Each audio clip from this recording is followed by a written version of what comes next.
Yo, what's up? Good morning. Ito tayo, magpapakabit tayo ng mga pampapogi sa sakyan. Ang aga-aga, pero inagahan ko na nga, traffic, ano pa, nakapila pa. Grabe naman talaga. Yo, shoutout sa lahat yan, mga tropa natin dyan sa, sa Manila. Kita-kits tayo na naman sa November 23. Abangan nyo yung battle namin ni Jonas. Maganda to.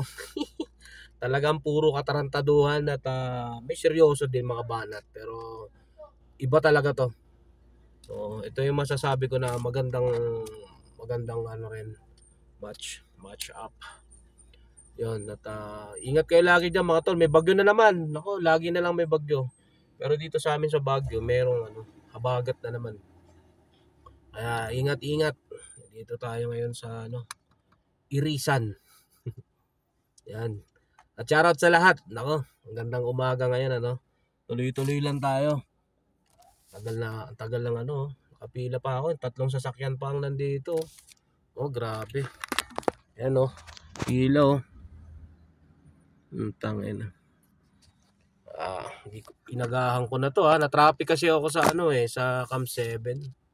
Kaya problemado tayo ngayon. Yo, shoutout.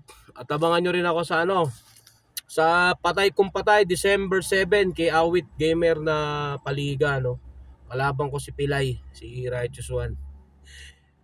Hindi pa ako nakakapagsulat sa kanya pero may mga drop na ako na na makukulit din, putang ina. Gawin natin siyang alam naman natin lagi yung ibabanat sa kanya. Putang ina talaga Alam nyo, ngayon pa lang humihingi na ako ng tawad sa Diyos eh. Kasi, di ba? Putang ina, ang hirap kalaban ng PWD. Pero siyempre, lang naman, entertainment lang. At hindi naman talaga personal talaga na yun eh. Kumbaga lang, battle lang. Para lang sa kaligayahan ng iba. Kahit masama sa puso namin. Pero good morning ngayon marami tayong deliver pati. Kaso coding, kaya ikot-ikot lang. Hindi tayo makakapag ngayon. Pero ganun pa rin ang ating gagawin araw-araw. Ingat kayo mga kapatid. At lagi nyong bibigyan ng oras ang pamilya nyo. Kasi ang pamilya natin ay napakahalaga at wala kang ibang lalapitan. Kapag dumating yung mga dilubyo sa buhay mo, pamilya talaga, wala nang iba. Solid yan. Kaya mahalin nyo ang pamilya nyo, huwag kayong magbibisyo at magloloko. Kung may mga problema kayo na katulad sa akin, binigyan kayo ng issue, labanan nyo. Hanggat patunayan nyo na kaya nyo, di ba, na hindi totoo. Ilang mapapayo natin kasi maraming mga masasama ang utak, loob ng mga tao talaga. Hindi sila titigil hanggat hindi ka mapapabagsak.